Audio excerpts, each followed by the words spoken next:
Welcome to Not Milk Never Milk. Subscribe if you're lactose intolerant. You start now.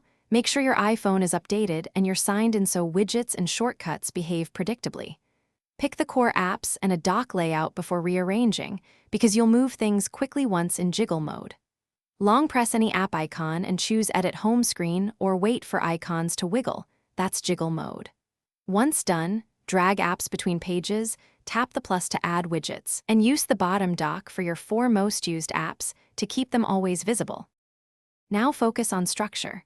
Group similar apps into folders by dragging one onto another, then give folders short, readable names so you can find things fast.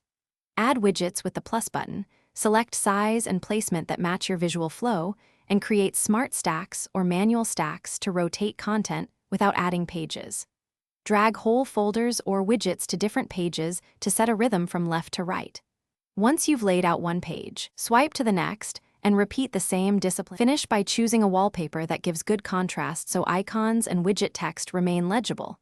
Go to Settings, Wallpaper, pick Still or Perspective, and set for Home Screen. Hide any extra pages using the Page.Edit view to present only the organized pages you want users to see.